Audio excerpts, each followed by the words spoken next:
What's up, everybody? How is it going? Happy Tuesday. Happy Tuesday. I spent a long time this morning traveling to D.C. and dealing with all the craziness that they have going on down there. And they don't have too much craziness going on down there, but there's so many different roads that are blocked that makes it complicated for you to navigate. So I spent most of my day being redirected and misdirected and running all over the place. But I finally got to where I needed to go. And it's interesting because DC, it hasn't changed much. I know. Like you watch the news, and the news says that like DZ's like all shut down, and like they got the military in there, or you know, whatever's going on down in DC. But it pretty much looks like it's been looking for the past year. I mean, if you like, if any of you guys have been to actual DC recently, you would have seen, you know, all the boards on the walls, like all the boards on the windows, bunch of different buildings were burned, a whole bunch of, I mean, DC's been shut down, and DC's been a mess for over a year and some change now. So it's just been crazy. It's been interesting. So I don't necessarily understand like the crazy build that you're seeing now on the news all over the place, because DC's like, it's not like DC hasn't been having protests for like a year straight now. There's been nothing but protests. So I would think that like everybody's kind of used to it now. And that's what it seems like. Like everybody down in DC is kind of like just doing their thing. And it's more so locked down than anything though. There was no traffic and I'm loving it. What's up, Michigan girl? How are you? Glad to see that you always come to visit me on Instagram. Just came to say hi, but I can't stay to listen. I hope you have a good show. Thank you, Michigan girl. I appreciate it. Then we're going to jump on over here into this chat. How are you? Oh, good to see you, Lori. I'm glad that you were able to join us. Sorry, Shy, if you can't make it. I understand. You got to get groceries. You got to eat. You definitely got to eat. Barry Jones, my man. That would be me. I was thinking that was you, Barry, but I get you and Craig confused when it comes to Vampiro for some reason. I was thinking that it was Craig that wanted to see that, but Barry, you're here every single day, and I should know that by now. I know Craig comes too, but Craig comes late sometimes, so that's just part of the game that we're dealing with here. But my day was really good. Other than dealing with the weirdness downtown in downtown DC, which I try. Most people in Baltimore try to avoid DC anyway, just because it's just a mess down there and nobody likes dealing with DC. And DC is, it's so ridiculous though, because there's so many people there. And once you leave the actual like capital area, everything else is kind of not very nice. DC's not like the nicest area. It's not super great. So, I mean, there's not really much of a difference that's going on down there between today and tomorrow and all that other good stuff. But it will be interesting to see if there are people who are going to try to defy the blockades that they have. I don't even know what their plan would be, but who knows? Most of these people who go out and set things on fire and break into government buildings and all that other good stuff, I guess they don't necessarily have too much of a plan. But who's to say, man? Who's to say? All I want to do is just get to work and then get out of there with my head still on my shoulders. That's all I want to do. That's all I'm really worried about. But, Barry, this is your day, brother. We've been talking about doing this Vampiro documentary, and I started it the other day, but actually let me turn on. I forgot I've got the Instagram up, so I can, I'll put that up real quick for y'all so you can see the Instagram. It doesn't look like it's connected properly, so let me try that one more time.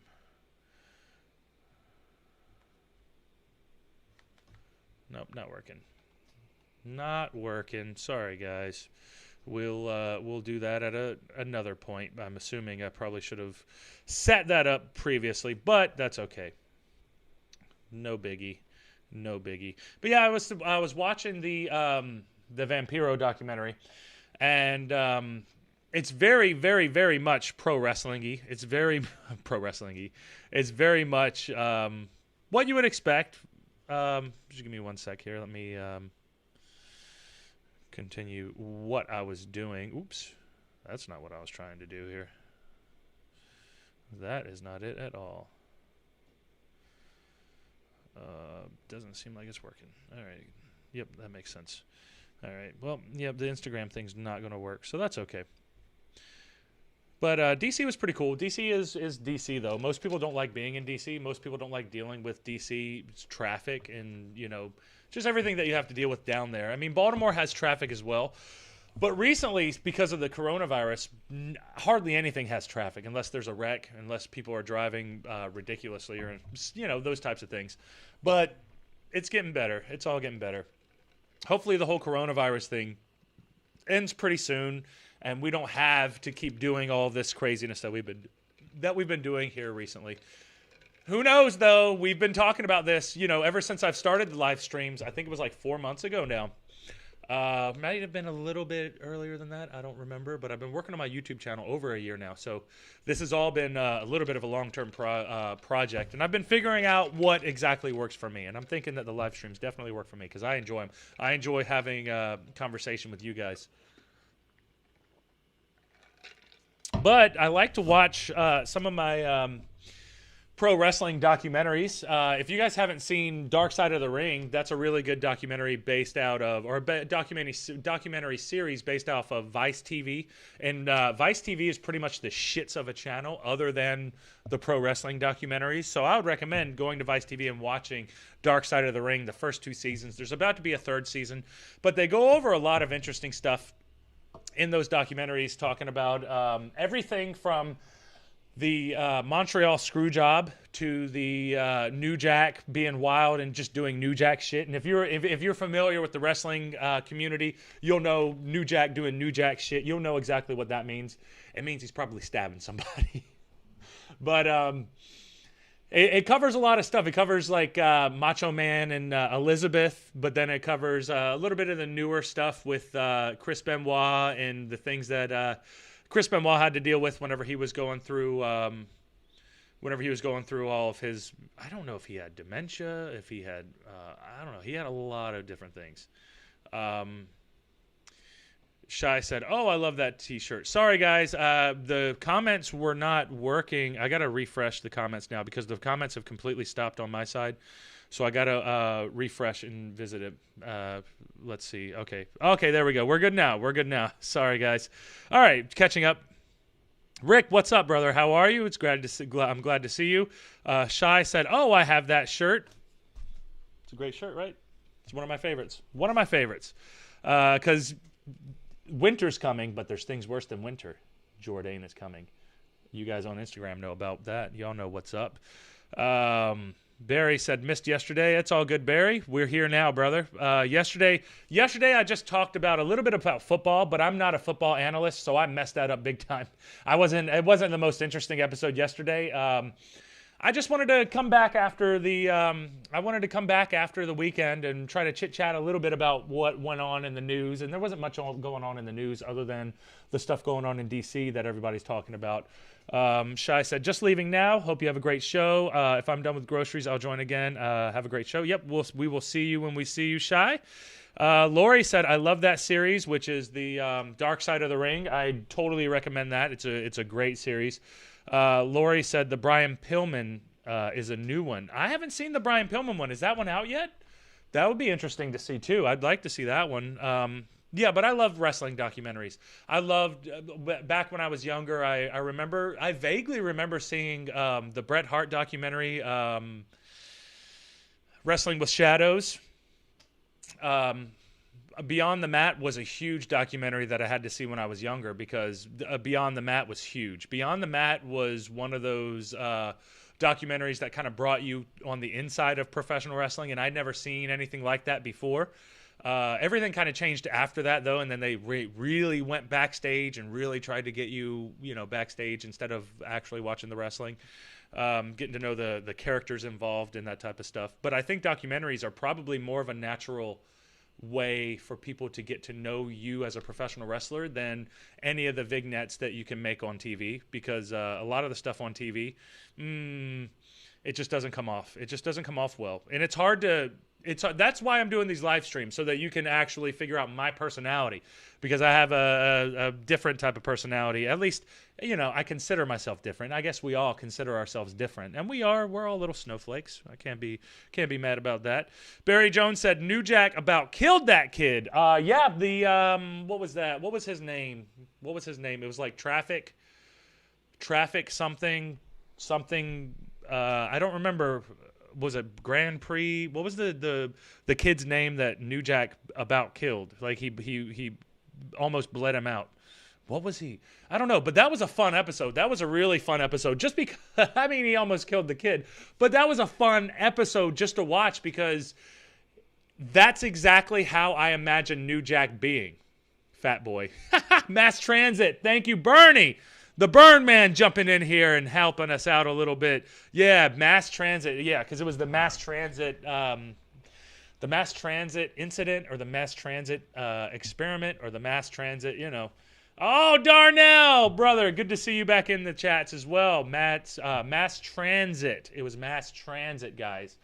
I don't know if you guys remember that or not, but it was mass transit. Mass transit. But yeah, he almost killed that kid. What's up, Georgian? We're sitting here talking about wrestling documentaries. I'm about to talk about the Vampiro documentary, but I wanted to, before we got into the Vampiro documentary, I just wanted to talk a little bit about wrestling documentaries in general, because this is definitely going to be a normal part of the show. We're gonna start doing more wrestling documentaries and those types of things. And I don't know, we might figure out a way to do some type of watch along sometimes, but we may have to do it like directly on. Like I have this pumping out to a bunch of different platforms. We may have to stick with one platform for that. But yeah. Bernie said, believe that is the only ECW show that Rob never released on video for sale for obvious reasons. Yeah, that would be a little weird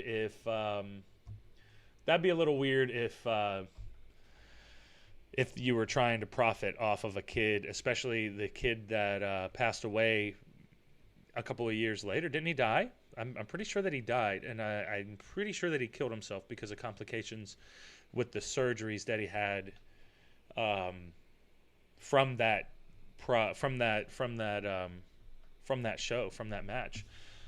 I don't know. All I know is that's a crazy one. Yeah, but the Dark Side of the Ring is definitely something that people should watch and check out and see, because that show is wild, man. That show is wild. You can never predict exactly what's going on with it. And the Road Warriors one was interesting, but I didn't think that the Road Warriors one. I don't know. I like the more serious ones, and the Road Warrior ones were good and that type of stuff. But I never really cared for the Road Warriors. I know a lot of fans did, but I liked them when I was a younger kid. But then when I got older, I kind of got bored with them. Bernie said Dark Side of the Ring season 3 will be starting with Brian Pillman episode. Steve Austin was confirmed to be a part of it. No date announced for the new season to debut. Cool. But at least we know a new season is coming. Darnell said, yeah, he passed away. Thank you, brother. I appreciate that. I wasn't sure if he did pass away or not. Barry Jones said that was the worse than some of the deathmatch shit that I don't care for. I don't necessarily care for it either. I know that when a lot of wrestlers get older, it becomes and their in-ring ability isn't where it was when they were younger. They have to find a new way to be able to entertain the crowd, and sometimes some of the older wrestlers dive into the deathmatch stuff. But the deathmatch stuff, like that, it's its own art as well. That's another form of art that's going on that you have to. There's a skill to that. There's a skill to hitting people with the different weapons and making sure that they're going to live to tell about it without actually killing them. It's a death match, but it's the illusion of the death match. You don't actually want to hurt them. Bernie said, yeah, Rob made the call on that. He wasn't going to even consider releasing it, especially with all the legal stuff that came after that night. Yeah, that's not even worth the risk. That's just a mess to have to deal with. And then Lori said, the Owen Hart one was interesting. Yeah, the Dark Side of the Ring, Owen Hart one, definitely interesting. I most definitely recommend that one. I think that out of all of the episodes of Dark Side of the Ring, I think that the Owen one bothered me the most, because he was the one who, everybody's kind of got personal problems. Everybody has like addiction issues, personality issues, don't play well with others, like New Jack. I don't think that New Jack was too much. I mean, he did drugs and stuff, but I don't think that addiction was his problem. I think that he's just a wild man, and sometimes it's hard to control wild men.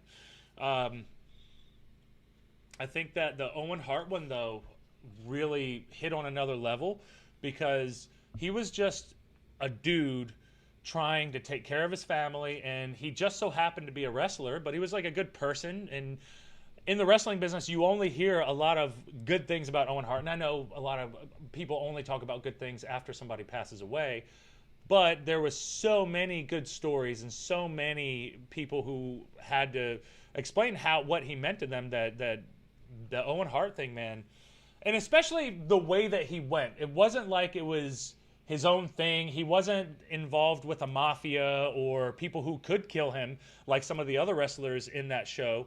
But New Jack, man, or not New Jack, but Owen Hart, man, like he was just trying to survive enough, make enough money to where he could get out. And he didn't quite make it. And that's one of the saddest parts about it, is the way that he went. There was all he went to do was he went to work. He was supposed to go to work and wrestle. But since wrestling is wrestling these days, and it has to be over the top and it has to be crazy, at that point, he had to be dropped down from the ceiling and the rafters, and they rigged up a very, very rinky-dinky rig, and he fell to his death. And yes, it was Dino Bravo who, the sad killing of Dino Bravo. Because after he finished wrestling, he was killed, and that was crazy, because he was like in his seat, like whoever they think that he actually knew the people that killed him, because he was just laying in the seat just waiting for it, and it's very dirty and very, very shady. But apparently he just kept that a secret and didn't tell people. And yeah, Dino Bravo, man, Dino Bravo. See, he kind of had that coming back to him, dealing with the people that he was dealing with. Owen Hart, all he wanted to do was work so he could pay for his house and take care of his kids and his family. That's one of the saddest ones, man. Because let me think about the other episodes. The Road Warriors, they just did it themselves. The Chris Benoit stuff, we all know about the Chris Benoit stuff, and the Chris Benoit stuff that's not a fun one to do, to have to even think about, because all the brain stuff that was going on with him, and who knows how much CTE had to do with pushing him over the edge. I think that he had more of a likelihood of having mental problems, but the exacerbation that wrestling caused from that, I just don't think that he would have even had a chance anyway, because the wrestling's just hard, man. Every time you see people get hit on the football field, when we take a bump, when we fall down, that's pretty much what we're doing. We're being completely stopped. Our momentum, our velocity comes to a complete stop whenever we bounce on that ring. And there's little give to it. It looks like you're bouncing, but it's not that big of a bounce, because it doesn't feel good. It does not feel good. Bernie. Hold on. Sorry, my computer's frozen a little bit.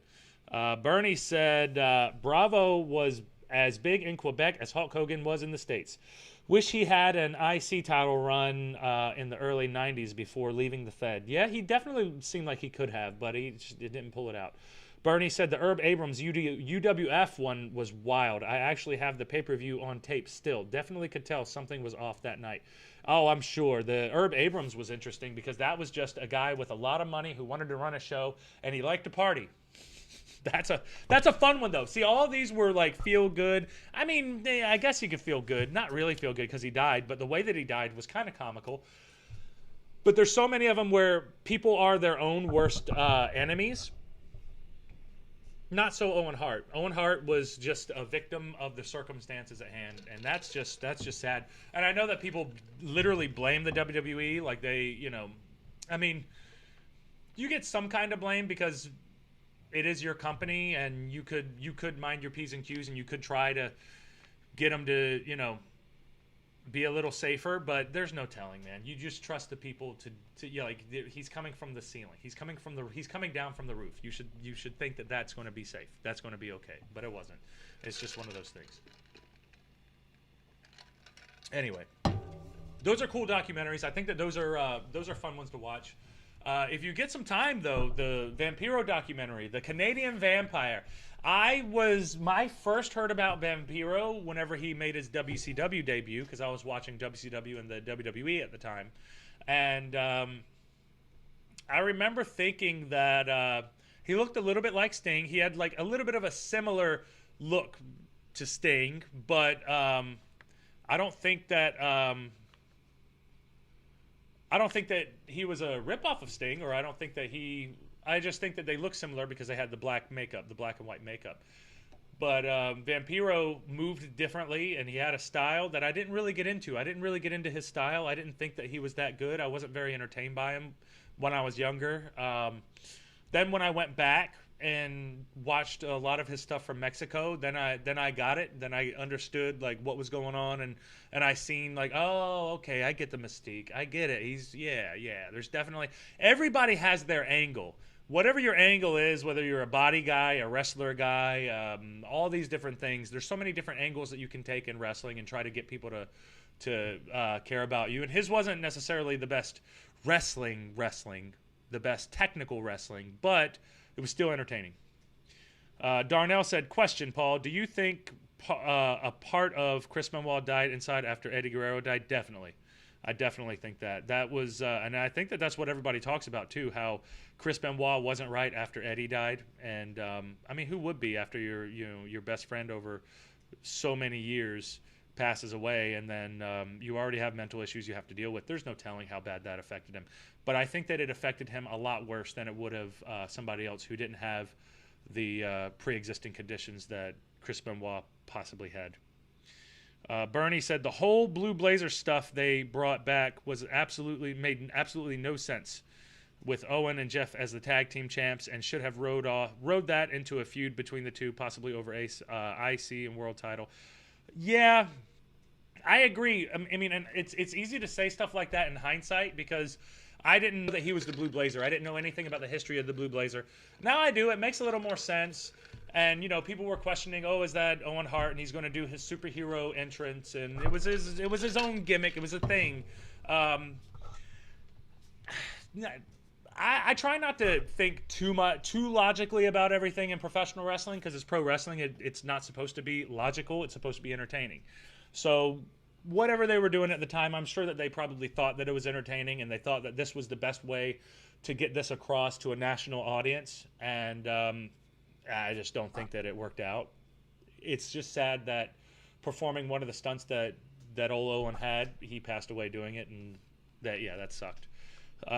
Bernie said, absolutely, Darnell. The bond he and Eddie and Dean had was super tight. Right, and that's the thing. You're super tight with somebody, and then they're gone. That'll put anybody on their knees. Then have the mental issues that Benoit had. I don't see that. I just don't see a lot of it changing. I don't. He's going to have a hard time, and it's probably not going to be very good. Barry Jones said, I had no idea he was that over in Mexico. Yeah, going back to let's finish up Owen real quick, and then we'll jump back on to Vampiro. But Bernie said, when Owen came back as the Blazer in '89, was really cool concept. I believe he was going to win the IC title from Godfather that night. Was it '98, you mean? It might have been, yeah, but I know what you're saying. I liked it. I wasn't against, and that's the thing too. It's very easy to shit on it because you know that he passed away doing the gimmick. But I liked the gimmick, and Owen was so talented. He could get anything over if you would give him time and put him in the right circumstances. He would have gotten it over. So I don't think that we can always crap on creative, but creative is creative. You never know what you have. Like, how many songs do singers put out, and how many of them become hits, as opposed to how many songs they put out. They put out a lot of songs, but not many hits. Barry Jones said, I had no idea that he was that over. I don't know. Okay, cool. Yeah, well, back to Vampiro now. Barry Jones said, I had no idea he was that over in Mexico. Dude, I had not a clue that he was that over in Mexico until I saw the footage from him in Mexico. Because I like to look back at a lot of different footage from those days. And I didn't, that was like that, the late 80s, early 90s to mid 90s, I missed a lot of the AAA stuff, a lot of the Mexican stuff, but looking back on it, and it's just I missed a lot of the Japanese stuff too, but I went back and started watching it and checking it out, and I think that I just had no idea that Vampiro was that over. He had that many fans into him, and it was in Mexico. He was huge in Mexico. Him and Conan had some huge feuds in Mexico. I knew that Conan was huge in Mexico, but I had no idea that Vampiro was like one of his main feuds that he had that got them two over, really. I had not a clue, and it's beautiful because Conan was like a big jacked up dude, and he was wrestling the vampire guy, kind of skinny, pretty lean, still had some muscle mass on him in his prime, and a very interesting feud because those two, they just look different. They look like opposites, and they look like you want to see what the hell is going to happen after these two wrestle. Bernie said, yep, the 99 adaptation of it wasn't as good. Still wish he had major run as Blackheart in 98 when he came back after the screw job. Yeah, I agree. I really liked heel Owen more than anything, especially the I am not a nugget. I am not a nugget! It's my favorite. My favorite. You know that one nugget in the toilet that just won't flush? That's you, Owen. You're that nugget, and then people chanted nugget. It was the best. Bernie said Vampiro Canadianese was huge in Mexico, was a unique gimmick with all the masked guys and worked so well. Yeah, instead of putting a mask on, put some makeup on. That was badass. But he had the overall presentation too, with the makeup, with the body, with the entrance, all that. That's all you really needed, man. That was such a great entrance, such a great character. Darnell said Vamp was over, super over, and Conan hated working for it because Conan was the man down there. Yeah, I'm sure. You know, there's always competitions, and people don't. Hey, man, it's professional wrestling. You don't have to get along with who you're working with. You don't have to get along. You just have to work well together. If you work well together and you don't get along, it's almost better. Hey, at least we don't have to bullshit with each other and fake smile. We can just not like each other, but we work well together. We get a good reaction from the crowd. Hey, that's almost better, man. That's almost better because it's more real. They worked good together. Yep, the DX Nation skit still one of the absolute best. Yeah. With that was with X-Pac when X-Pac was Mark Henry, and he was like, "Oh, I smell what The Rock is cooking. Smells like shit, but I think I'll eat some anyway." Great shit. I still remember that quote. That was so great, man. I love that. That's so badass, dude. What's up, Danny Keogh? How are you, brother? See you in the chats over there on Instagram, on the IG. IHTP. So I'm going to pause it right now, guys. If anybody comes, you tell them that I'll be back, all right? Tell them that I IHTP. You guys know how that is.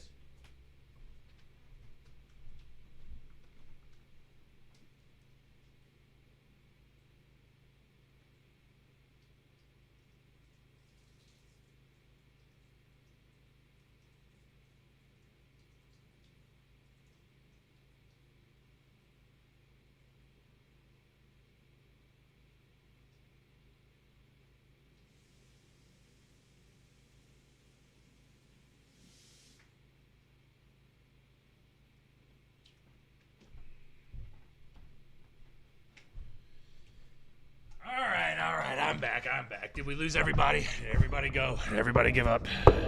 All right. We're back, fellas. We're back, ladies. We're back, circles and squares and dogs and cats. Anyway, Barry said, like you and Sal. What do you mean? What do you mean, Barry, for they work well together? Oh, yeah. Yeah, exactly. Yeah, because I had two really good matches with Sal, and we ain't never touched each other before that. First match was good. Second match was good. You know, you can't hate on that. You can't hate too much more of that. But yeah, Vampiro was huge in Mexico. I had no idea that he was that over. I knew that he was over, and I knew that he spent a lot of his time in Mexico, but I thought that he just spent a lot of time in Mexico. I didn't know that he was top guy spending his time in Mexico, because that's different. That's completely different, man. That's a different world, and that's pretty badass that Vampiro, like, you don't see that type of stuff here. Everything's kind of based off of WWE here, so you don't really get, like, the real wrestling stuff that you get to see internationally. Bernie said, yeah, having to actually tell those ham bones Guns for Hire that they were good. Oh, wait, don't think that was supposed to be out loud. Oh, now he has a bathroom excursion. It's true. That's true. Yeah, man, sometimes you got to be reminded. Barry Jones said he immersed himself into it. Yes, exactly. Once you have to immerse yourself into it. But Vampiro was what he is, though. He's a punk rock guy. He was in a couple of bands. He plays music. He does that type of stuff. So he is into that type of stuff. He likes vampires. He looks like a vampire. You need that. You can't just put somebody in there who's not into that type of stuff and expect them to perform well. I mean, they'll perform, and if they're really good, surely they'll do very well. But I know that, you know, it's just one of those things because it's hard to tell. It's hard to tell. You never know. You never know for sure. What's up, Sam Moxley? How are you, buddy? How have you been? I've been doing good. My nieces Serenity, Alexis, and Aria are doing good. Luli made Eagle of the Week again. Good. That's awesome, Sam. Tell them that I said congratulations, and I hope that Eagle of the Week happens more than just one time. Now, hopefully they'll be able to get that again and again and again.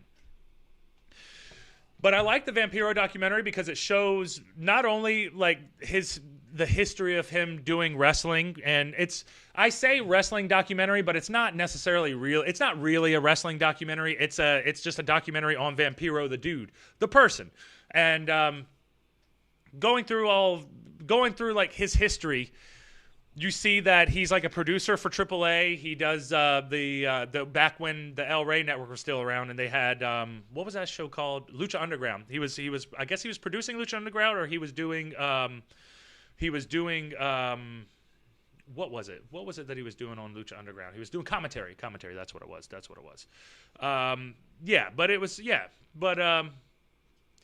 The Lucha Underground stuff was interesting. And the stuff with Vampiro in Lucha Underground was intense, especially the match with Penta at Ultima Lucha 1 and eventual Angle making him his master in Season 2 finale. Yeah, exactly. And I think that Lucha Underground, I liked Lucha Underground. It wasn't my favorite because it just felt overproduced, and I'm way more about the less produced type stuff. I like that type of. I like the stuff that seems like, oh, somebody just broke out their camera and now we're getting these people really interacting.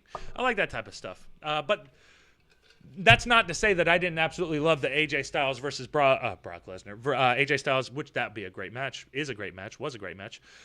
The Undertaker match that AJ Styles had, where it was completely produced. I loved that match. That was brilliant. That was fun. It was what you wanted in a match. You know, it was the old badass, the old gunslinger came back to put the young up and coming shit talker down. And you know, AJ Styles has been around for a long time, but you know, WWE fans, most of them don't know that.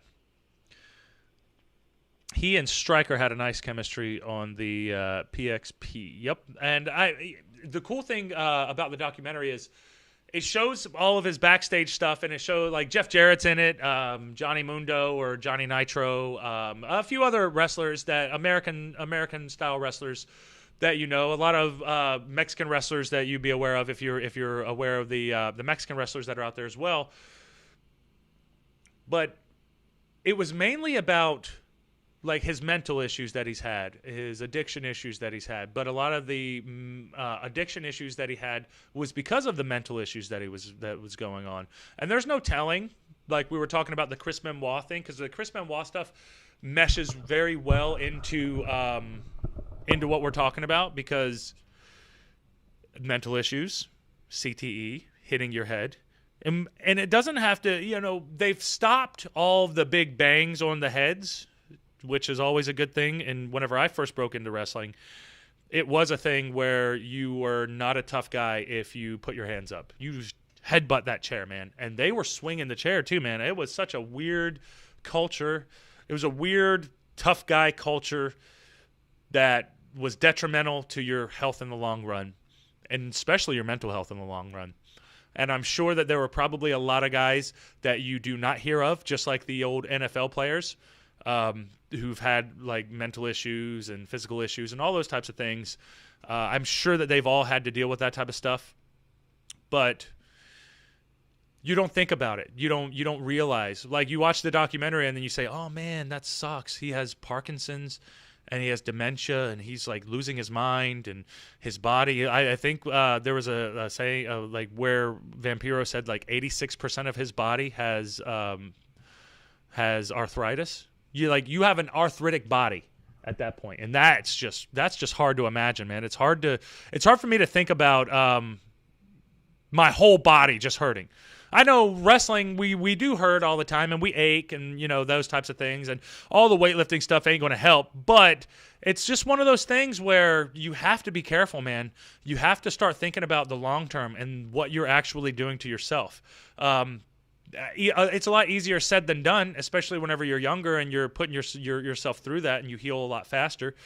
But we have to take these things that happen to these older wrestlers and learn from their mistakes and learn from the way that they live their lives and realize that we don't need to live our lives that way. And I'm proud to say that I know that most of the pro wrestlers these days do not don't live like rock stars. They don't live like that. Like, we take our health a lot more seriously now. Not that they didn't in the past, but I think that they were more ill-informed back in the day, and they just thought that they would be okay, and it ended up not being okay. So we're a lot more informed these days, especially when it comes to longevity in your career and longevity in your body, just being able to walk. Because there was a point, and I know that if you guys have seen the Undertaker documentary, the 5-part series, I think that there's another one. I haven't checked it out yet. But the Undertaker could barely walk. He could barely walk. Most wrestlers at that point in their careers, if they last that long, cannot walk very well. Look at Hulk Hogan. Hulk Hogan had 4 hip surgeries, or 3. I think it was 3 hip surgeries. Go figure. You only have 2 hips. So they're cutting you open 3 different times, and that's a big one, man. That's a big one, man. The hip's no joke. Your hips don't lie. Your hips are no joke, guys. Hips are no jokes. Darnell said, Lucha Underground was something different like ECW of the 90s was. Yes, exactly. It was something different. It just didn't catch on like ECW in the 90s did. It definitely didn't last as long as ECW in the 90s did, and it definitely didn't draw. It didn't have a crowd that actually cared about him like ECW in the 90s. Maybe they did, but it looked like it was all in a studio. It was all studio set, and, it's a not really wrestling fans crowd. They're kind of like extras, but they're supposed to act like they're fans. I'm not really my style. I like real fans being in there and rooting for who they care about, who they like, because you can't control the fans. You can't control that. That's what's been so hard about watching sports these days, because there's no fans in the audience. And it's just hilarious to me watching football, because it's like, you guys can't draw shit. Which, you know what's going on. Of course they can draw, but, they're not drawing shit right now. Oh, Bernie likes seeing several friends get a chance to shine. They're like Lucha, like Shane as Killshot and others. Barry, all that supernatural stuff was a little over the top on Lucha Underground. Yeah, not my flavor. Bernie, some would legit want to break your wrists if you put your hands up on a chair shot. Yeah, they would try to hit you hard. If they saw you put your hands up, they would give you a talk in the back too, like, oh, don't you ever do that again. You make us look fake. It's like, no, it looks more fake trying to headbutt why would I run my head into the weapon that you're hitting me with? I'm trying to block it. Try to block it. Always try to block it. That's how you would really react. That's how you would really react. What's up, James? How are you, buddy? It's good to see you in the chats, my brother. It's good to see you. We're all just hanging out here talking a little bit about wrestling. But he's got Parkinson's, and let me see. What did he end up having at the end? Because it's a good story too. Parkinson's and Alzheimer's. Alzheimer's, there's nothing you can do about. So he's going to lose his mind, and it's going to go slowly. In CTE, he also has CTE on top of it. So Vampiro's pretty messed up at this point. But I think he was like almost 300 pounds during the documentary. And as an update for old Vampiro, he's lost 130 pounds since the documentary. He's doing amazing. He said that the person in the documentary is a completely different person. He's doing much better. He just wants people to see the documentary and know that you can get through it, whether it be mental health issues or addiction and any of those types of things. Very good documentary, though. I will say some of the drama did seem a bit contrived, but that's because my wrestling alarm is on, and I'm always looking for that type of stuff. And I'm always, even if it's not real, I'm always assuming that it is a work. So it's like I'm just one of those guys who are just so jaded with it all. Like, oh yeah, really? That guy died? He's probably at work. he's probably working. He'll be back in 3 years. The whole Chris Benoit thing, guys. total work. Just letting you know. That's how my mind works. I don't care. It is what it is. I wouldn't say that to, somebody who knew Chris Benoit personally, but I'll say it to you. Hopefully you don't know, you didn't know Chris Benoit, hopefully.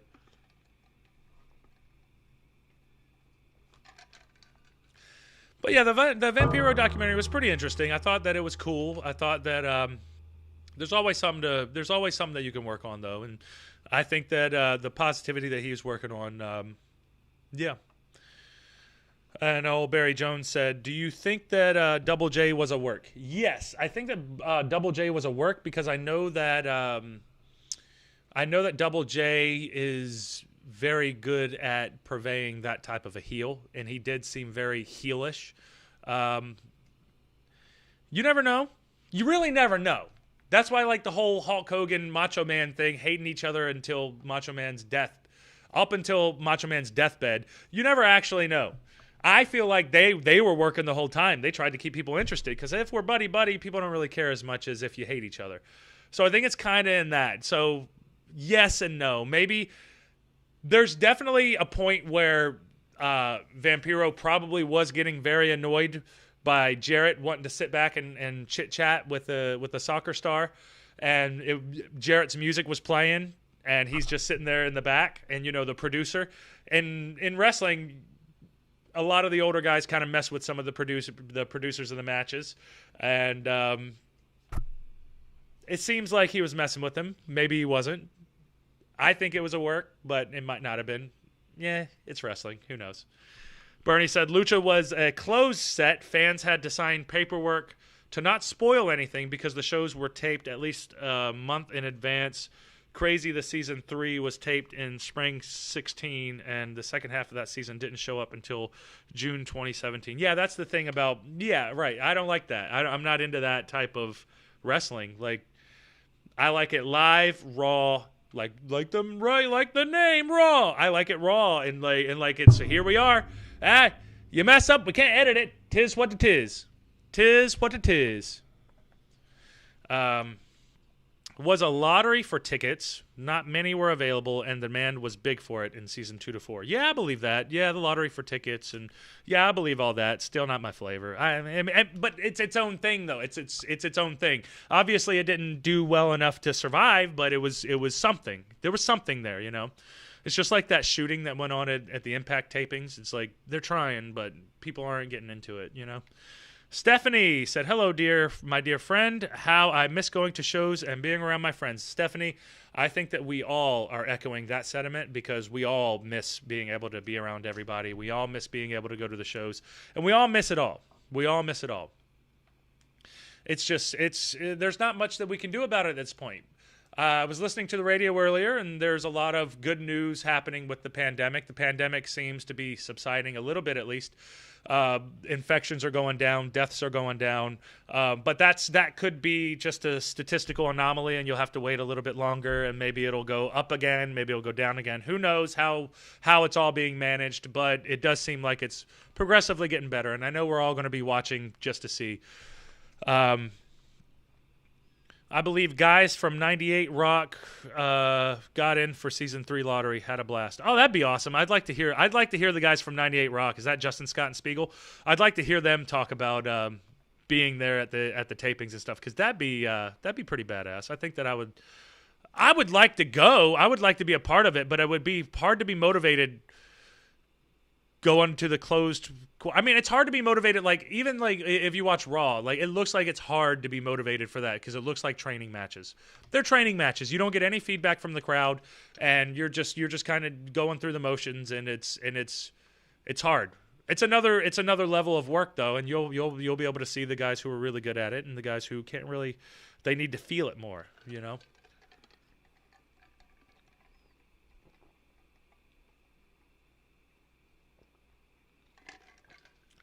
Yeah, but the Vampiro documentary, I think it was called Nail in the Coffin, The Fall and Rise of Vampiro, I definitely recommend it. And now here's a video that bothered me earlier just because I felt like it was ridiculous. And I know I put it into the subject where I was talking about Britney Spears' younger sister. And I'm going to play a video real quick of Britney Spears' youngest sister talking about what she just had to deal with. And she's blaming Elon Musk for killing cats. She's blaming Elon Musk for killing cats. Doesn't sound like something that you would be expecting, especially from just like Britney Spears' sister. What the hell are you talking about? What the hell are you talking about? So, boom. Sorry guys, I gotta turn that timer off again. I always forget to. Where? Whoa! What happened here? What happened here? My video left. My video left me. There we go. All right, we're back now, guys. Now we can see everything. So Britney Spears' sister has a Tesla, and I'm not sure if you guys are aware of how Teslas work or how Teslas run, but the Teslas are very quiet. They're very quiet vehicles, and when you start the car, if you're not aware, if you've never owned animals before or have owned a cat before, cats like to hide in vehicles, sometimes under the hood, sometimes just under the car itself. I remember at my where Boycat lives now, at my aunt's house, my cousin would come by, and he has a Jeep, and the Jeep would be open. He would leave his car there, and when he came back, there would be tufts of hair on his seat and in the back seats. Like, Boycat decided to go to every single one of these seats because it was open. Like, he was very curious cat. I don't know why he saw, like, the roof was off. I don't know how he even got up there. I'm trying to imagine him jumping his way up there to get inside of the Jeep, and it's hard for me to imagine how the hell he got up there. Now I got to figure that out. Now I have to ask him. But anyway, beyond the point. Many a times I've had to turn my car on, and I've seen Boycat skedaddle off away from the car, especially when it's cold out. They try to find little warm areas. Mice do that a lot too. A lot of times mice will get into your car and they're going to chew up all your wires, so you better be careful with that. Puppies and dogs will do the same thing. Animals do the same thing. They're always looking for somewhere warm to stay. So Britney Spears' sister has a little bit of problems with her cats.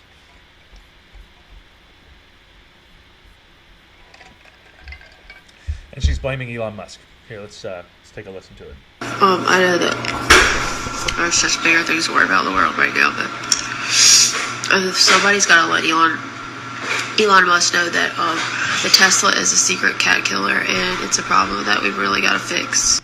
It's a secret cat killer. It's a secret cat killer. Secret. Because he put it out there just so that people don't know, but you're going to have this car, and it's going to be very quiet, and when you start your car, your cat's going to be inside, and the cat's not going to have any idea that car started. And you can kind of see where this is starting to go. We have now lost, I don't even want to tell you how many cats, because they don't hear the Tesla crank, and unfortunate things happen, and it's really devastating and tragic for everyone involved. I think we can figure out what the hell the sad, tragic things that are happening here. So, since the Tesla is so quiet, maybe he could make one of those noises that bother cat or animal ears when it cranks up, so that way they know something's happening and they aren't caught off guard and things don't end in a very tragic way. So, Elon Musk, let's figure this out. I mean, you owe me a couple cats.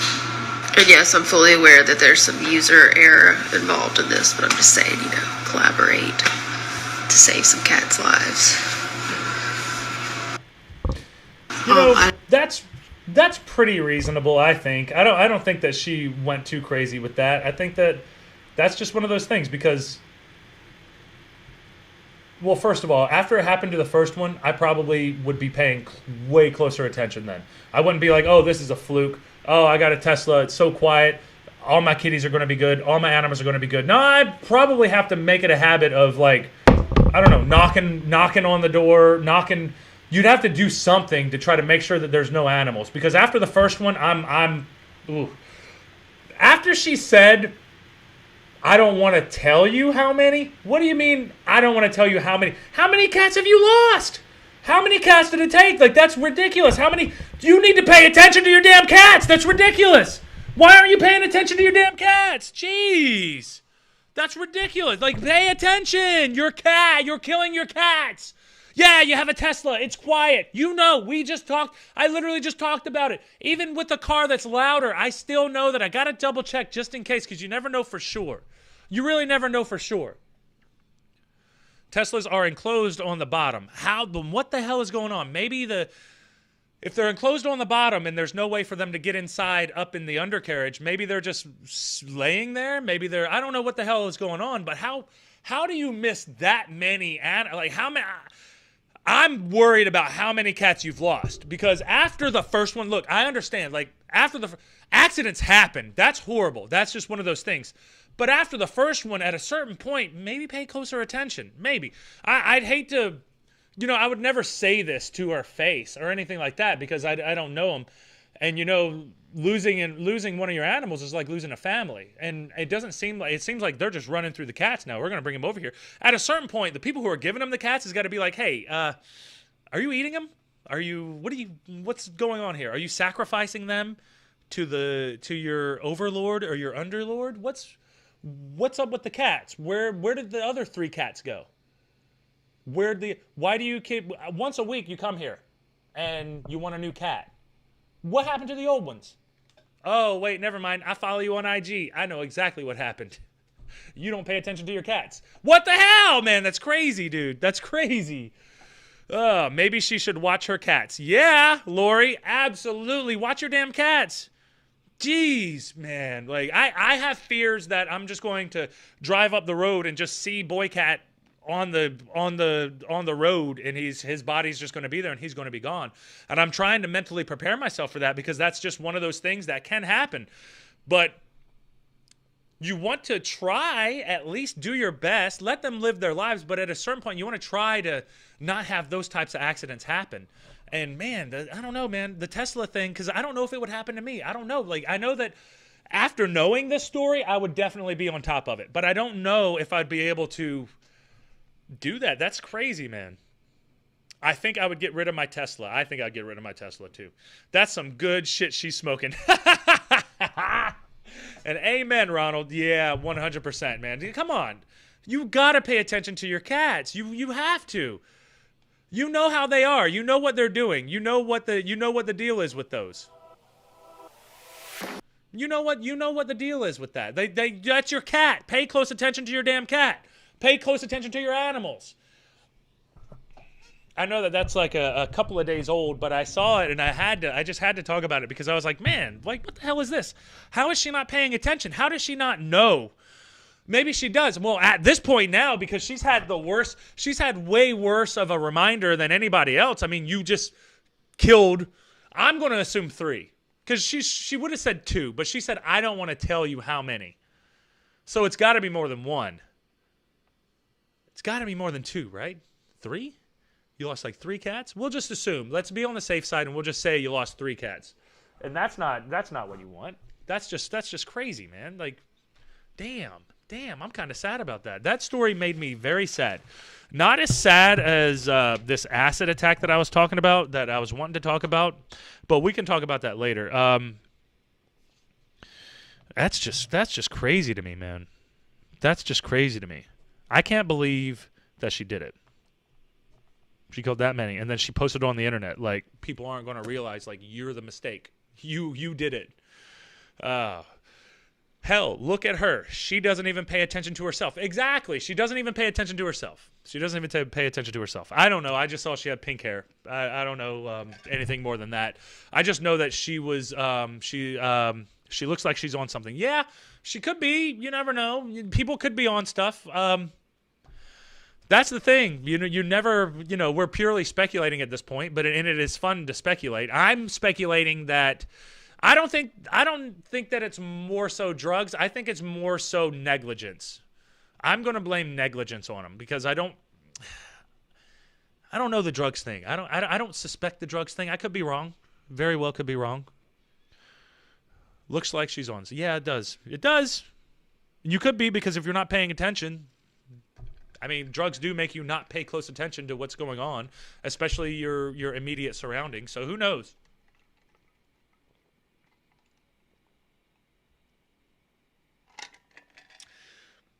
Yeah, but that was just a ridiculous story. It's sad, but I just want to remind you guys, and I have another story in the future with a dog that passed away, but I don't want to tell that one right now because it's still pretty fresh. But because it happened to one of my friends, and he was telling me the story, and boy, that one took me for a loop. But we'll deal with that one later. And also, tomorrow's episode, I'm going to be taste testing mayonnaise and banana sandwiches. I remember seeing people eating those when I was growing up, and my stepfather, I think, used to eat them, and it just grossed me out to no end that people would put mayonnaise on bread and then cut up some bananas and put the bananas on there. That's just crazy to me. I don't understand how you can eat that. Now, I've never tasted it before. I've never actually eaten banana mayonnaise sandwiches. I did an experiment on Facebook, and I asked people, and I also did a poll on Instagram, and the overwhelming majority of people do not eat mayonnaise banana sandwiches. Go figure, right? Oh, that's a surprise. But I'm going to do a taste test of a mayonnaise and banana sandwich tomorrow and a mayonnaise, banana, and peanut butter sandwich tomorrow during the stream, so that I can talk about it and we can have some fun with it. And Barry Jones said a great sandwich also with pineapple. Okay, I'll do it with pineapple as well. I'll get a regular banana mayonnaise sandwich, then banana mayonnaise with what's it called? Crap. Peanut butter. Yeah. Do the one with peanut butter, and then I'll do the pineapple one if you have a pineapple one. Text me the actual sandwich, what you make it out of, Barry, so that I can figure that out. Anyway, we're running up to the end of this podcast, guys. This was a great time. This was another fun one, as you say, as we all know. And I'll see you guys tomorrow for the banana mayonnaise sandwich taste testing deal. And that's going to be an interesting one because I don't know if I'm ready for that. Darnell said try mayonnaise and tomato and a dash of pepper. Ugh, you guys are disgusting. I'll try it, though. I will try it. I'll try it. Text me that, or I'll come back here and see it, and I'll give that a shot, too. I'll try out a bunch of different sandwiches because there's a lot of bread, and I'm only going to take a bite just to taste test it because I don't want to oh, man, sorry. Hiccups are getting me. I'm trying to end this, guys. I promise. I'm trying to end this. We're getting there. But I'm going to try them all. Because I'm going to get a loaf of bread, so I need to get rid of that bread. So as soon as I get that bread in here, we'll try it. And I guess it'll be regular, basic white bread, but, you guys know how that is. Bernie, time to see what the MCW podcast is all about here in minutes. Yes, go see that, guys. Go to the MCW podcast. That's a good wrestling podcast. That's from our hometown, our home base here in Maryland. Go check that out. I'm about to hop off here. I had a blast. This is always fun, guys. We'll see you guys tomorrow. We're going to be doing taste testing some food. And have a great night, guys. What else do I need to say? That's about all I got. Have a good night, guys. See you all tomorrow.